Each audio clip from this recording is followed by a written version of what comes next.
relaxing down all of the muscles.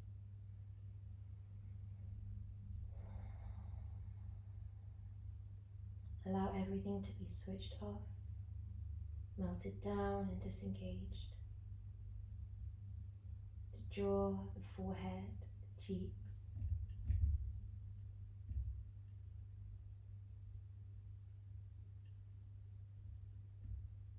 Everything is heavy.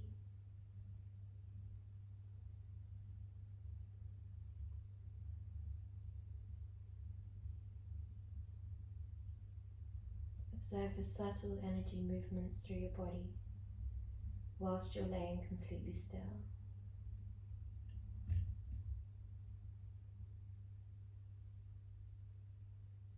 When you're feeling ready, slide both legs into a bend, drawing your knees wide and the soles of your feet come together. Now, if this feels too intense, you can prop 2 blocks, or if you don't have blocks, you can prop 2 pillows underneath your upper outer thigh. If it feels a bit too intense, we prop it higher. If we'd like it to feel a bit more intense, then we can add another element into our stretch by drawing the arms back, holding the opposing elbow, and allowing that heaviness throughout the whole body.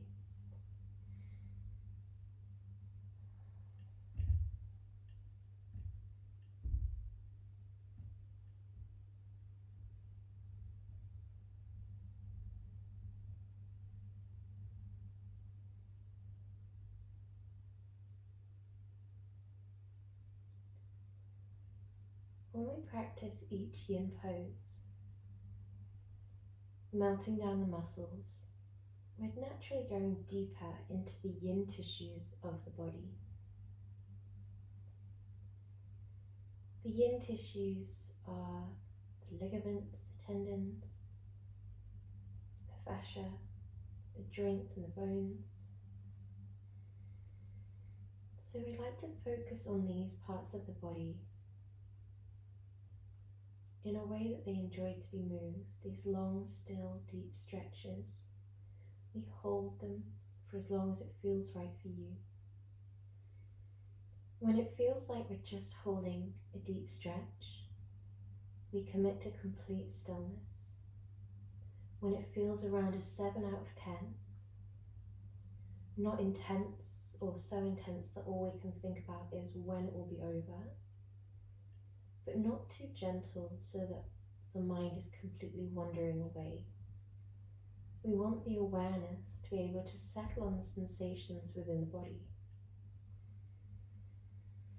We want the sensations to serve as a bridge to present. When the mind wanders away from that sensation, from the breath that you're feeling, from how those two correlate with one another, then we just observe where it's wandered to. We observe as if we're watching a stranger talking. We observe from the viewpoint of the witness. The witness or the observer state is just consciousness, just awareness, without any of the other elements of yourself. Without the ego, without the identity or the body.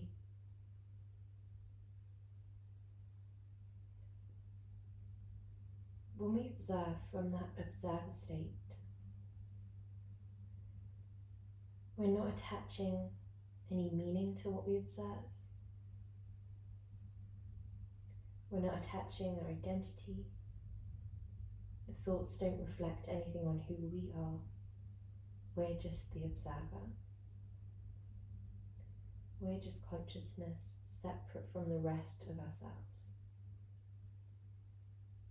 Even if this isn't how we think of ourselves in day-to-day life, it can be really helpful during meditation. It helps take power away from thoughts. It helps avoid conversations carrying on. It helps us attach more emotion or spiral in a certain direction. And when we sit with a thought, its ability to shift our energy in either direction can also lower. We just observe the thought exactly as it is. And that is as much a part of your present moment as observing the breath or observing the sensation you feel in the body is.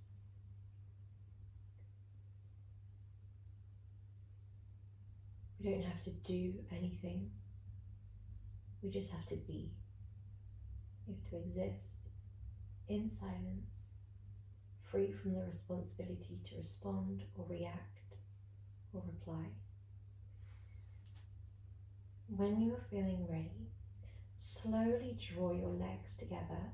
We're coming into our counter pose where we send both legs long.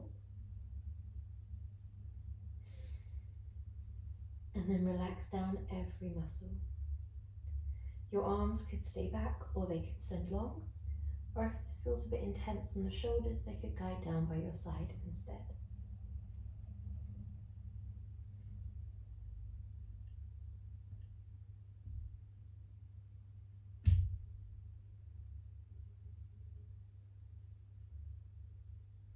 In the counter poses, there is slightly less intense sensations.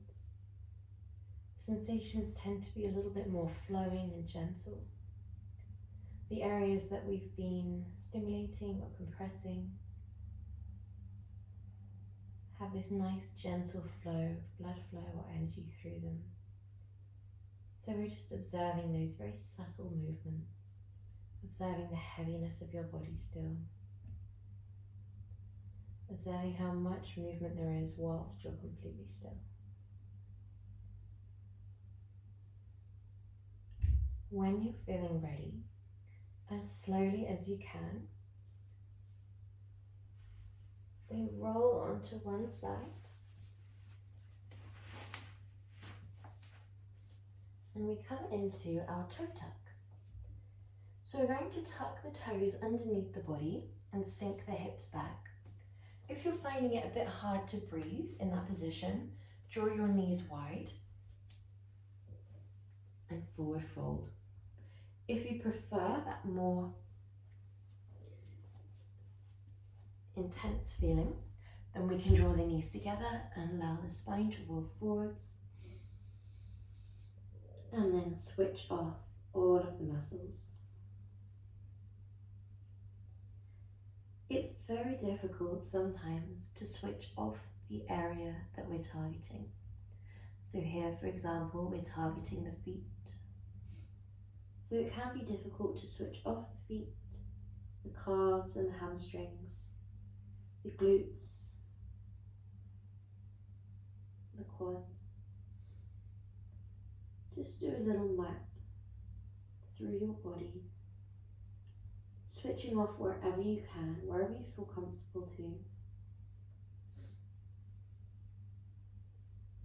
Often, the more we melt down, the gentler the pose becomes.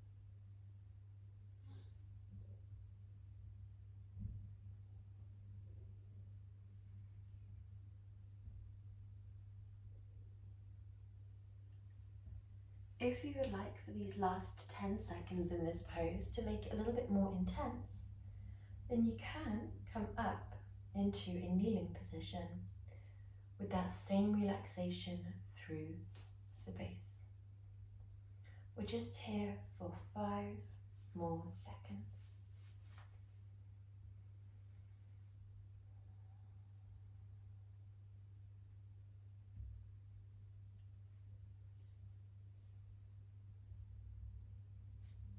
When you're feeling ready, we walk the hands forwards, we walk the legs back, and we lower ourselves down, coming into your Sphinx pose.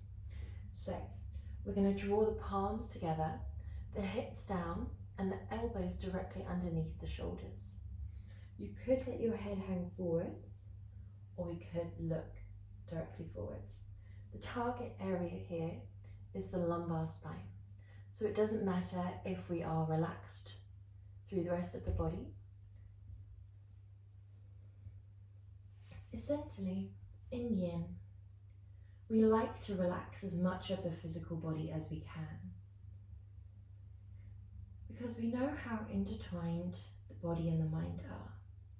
We know how the state of one can affect the state of the other. For example, if the body is hungry, the mind can become agitated. If the mind is anxious, the body can become jittery. If the mind is tense or stressed, the body can become tense. If the body's tired, the mind can become tired. We know that the two generally are quite connected. So by bringing the body into a state of complete stillness and relaxation, the idea is that gently and in time, the mind will follow, becoming slightly stiller, slightly more relaxed. We know that we can't completely still the mind by simply asking it to be still and quiet. But we can bring the body into a state of yin, where it's surrendering down, it's completely still, it's completely switched off. And trust that in time, the mind will follow. We place no pressure on when it arrives there, but we'd like the mind to enter into that similar state of surrender, where it just allows and accepts without engaging or interacting.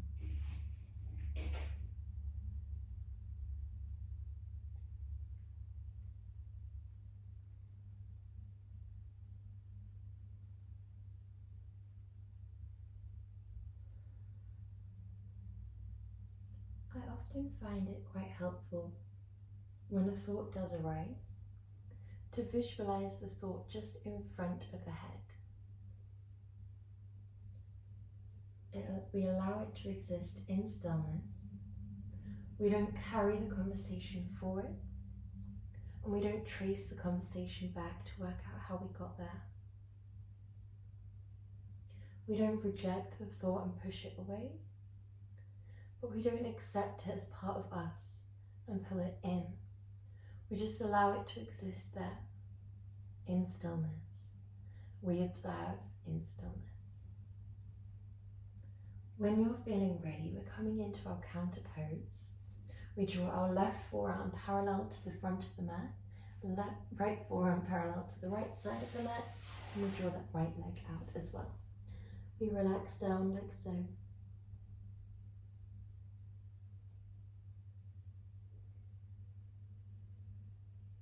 This is a nice release for the lumbar spine and for the inner hips.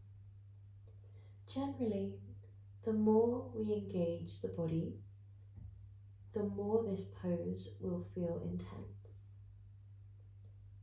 The more resistance there is, the more intensity there is.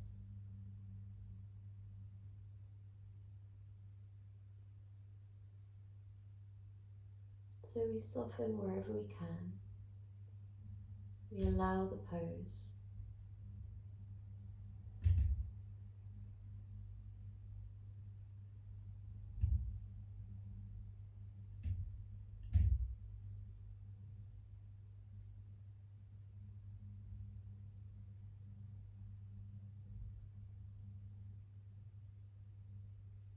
When you're feeling ready, slowly draw that leg back. We don't need as long in our counter poses to feel the full benefit. We're going to draw the right forearm parallel to the front of the mat, left forearm parallel, and then left leg parallel.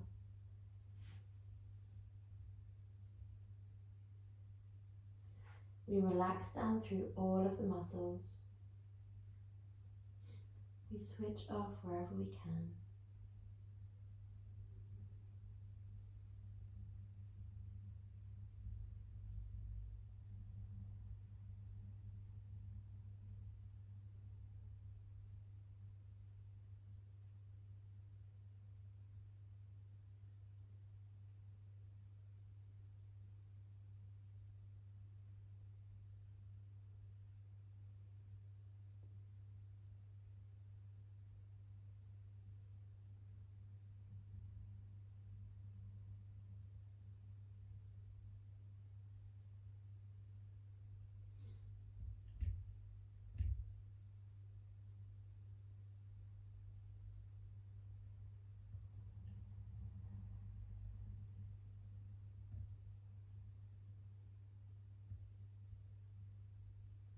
When you're feeling ready, slowly guide both legs back.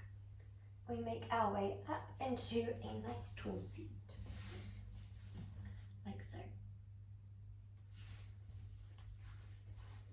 From here, we're coming into one of our seated poses. We're going to draw both legs out in front. Inhale deeply, and then draw your left leg up and over. If this feels a little bit uncomfortable, you can prop your foot up on a blanket or a pillow. You can also prop your hips up on a block if that feels right for you. If this feels quite intense already, then we might stay here and we might stay upright with the hands in the lap or down by our side. If it feels quite gentle, then we could take our base leg and draw it into a full shoelace. The knees are stacked, or that is our aim. It doesn't matter at all if it looks a bit more like this today. As long as our aim is to scoop both legs fully round, the soles of the feet are shining back, and that's absolutely perfect. So from here, we relax down. Your hands could be in your lap, however, you could also do a complete forward fold if you wanted a more intense sensation. Wherever we are, we relax down. The difference between upright and forward folded is simply that we're not hinging from the hips and relaxing our weight forwards. Instead, we relax our weight down. So we don't need to have that perfect upright position that we would in yang. We do allow a softening down. We allow the muscles that surround the vertebrae, the shoulders, the chest, and the abs to completely soften. As a secondary benefit, when we practice yin, we do improve our flexibility of the muscles, but our main focus is the deeper tissues. We focus more on the range of motion, the lubrication of the joints, the flexibility of the fascia, the length and strength of the ligaments and tendons. And these are all areas that we might not traditionally move or work with in day-to-day life. Often we have that stretch response switching on, where the muscles contract and protect, which is amazing because these deep areas don't like impact and speed, but they do need to be moved in a way that they enjoy to avoid degenerating. So when we practice yin, we're just strengthening and lengthening, lubricating these deep parts of the body.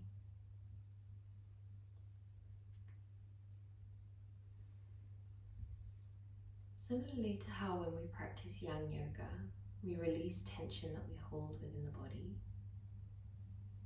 When we practice yin yoga, we might be tapping into tension that we've held or hold for a little bit longer. Sometimes we might tap into an emotion or a clear thought. Sometimes we can tap into a dream that we've had a long time ago or recently. We might tap into an essence or an energy. And when we practice yin, we don't have to do anything at all when we notice things like that arise. We don't need to decide what to do, what it means. All we do is observe, like shining a spotlight, learning more with each time we practice.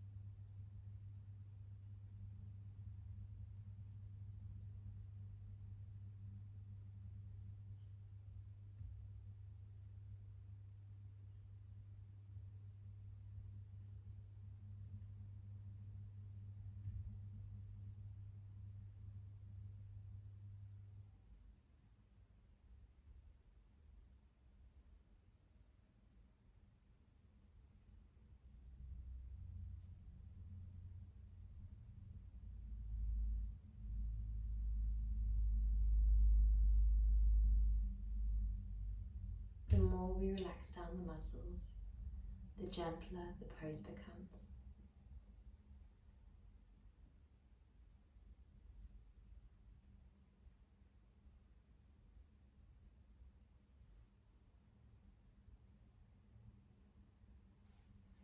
When you're feeling ready, we draw both legs out in front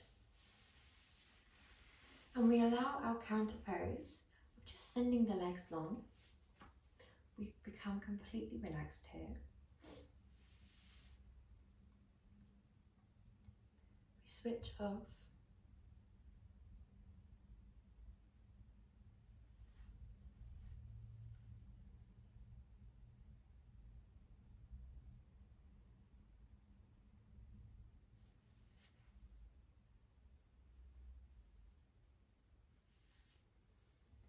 We're going to move onto the other side in around 10 seconds.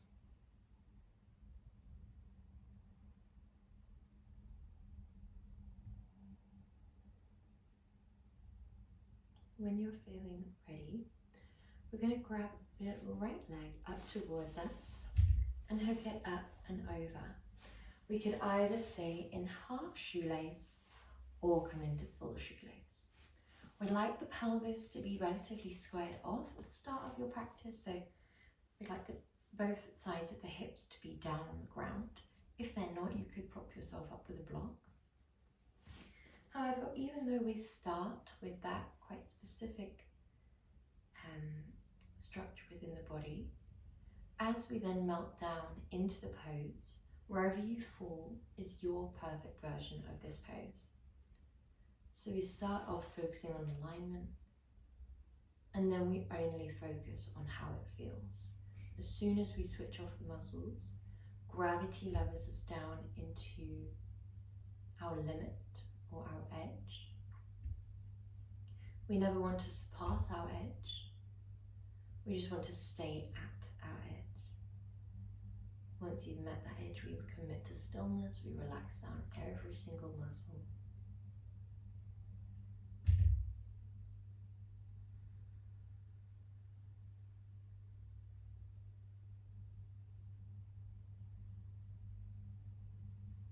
And we should find an ebbing and flowing of intensity, a dissipation of intensity.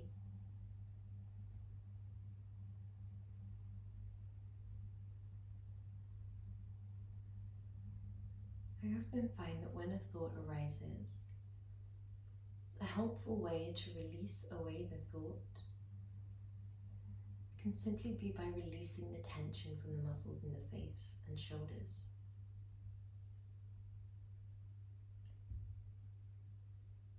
We can do many things when thoughts arise. We can just sit and observe them, allowing them to exist in front of us, and then shift our awareness back to other elements of the present, such as the breath or the sensation. We could shift our awareness back to the physical straight away, such as observing that the mind has wandered, then observing the breath, observing the sensations. When we do the releasing of the face and shoulder muscles, that can be a nice way to bring yourself back to present immediately. It doesn't matter how we guide our awareness back to present. Simply by doing this time and time again on the mat will mean that it becomes more habitual, it becomes more second nature, and we'll find ourselves doing this more and more off the mat.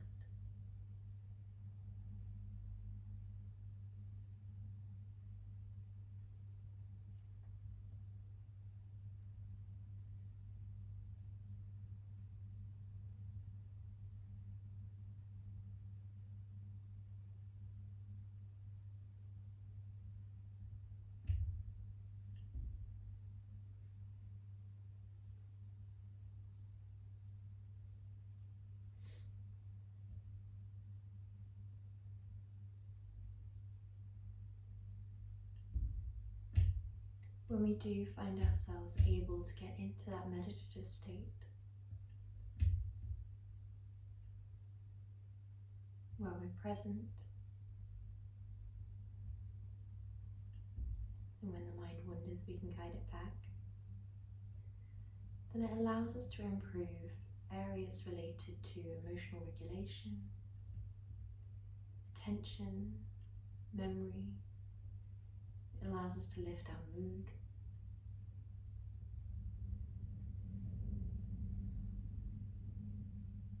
We're here for 2 more breaths.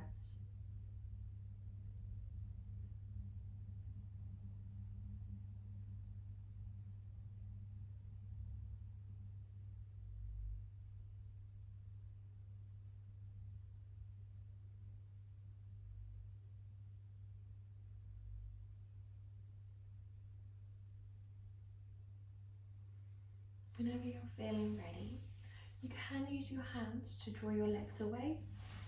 We're going to make our way down onto our backs. If you want to grab a blanket or anything like that, then you can. We lower ourselves down. We switch off all of the muscles. We relax the jaw, the forehead, the cheeks.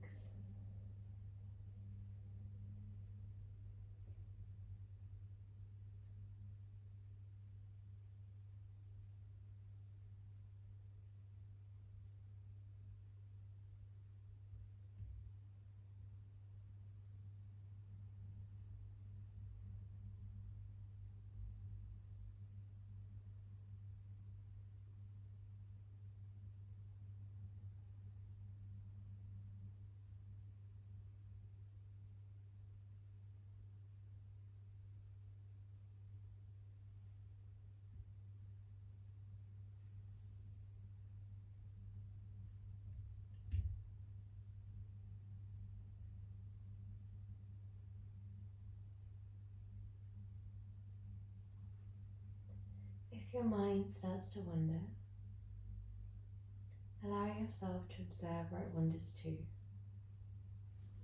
We observe as if we're watching a stranger talking, free from judgment, free from attachment. We don't apply meaning to what we observe. And this can sometimes feel like a discipline or a challenge because we're going against what we've trained the mind to do. However, it can often help to reframe it as an opportunity to return to a state of just existing, freeing yourself from that responsibility to have to do anything. We don't have to respond or react. We don't have to agree or disagree, decide. We don't have to work out why we have the thought. We don't have to set a to-do list or make ourselves change in any way. We just observe the thought. We allow it to exist as part of our present moment. We observe it for as long as feels right for you. We accept ourselves fully, exactly as we are.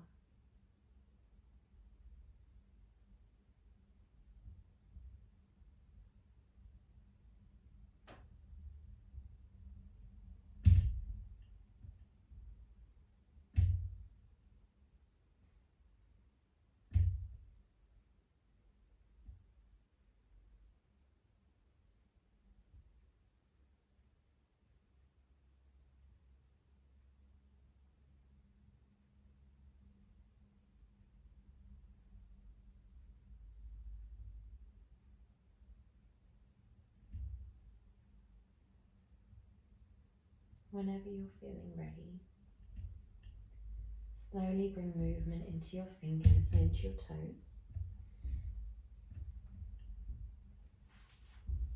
Slowly rocking onto one side and making your way up into an upright position. Namaste.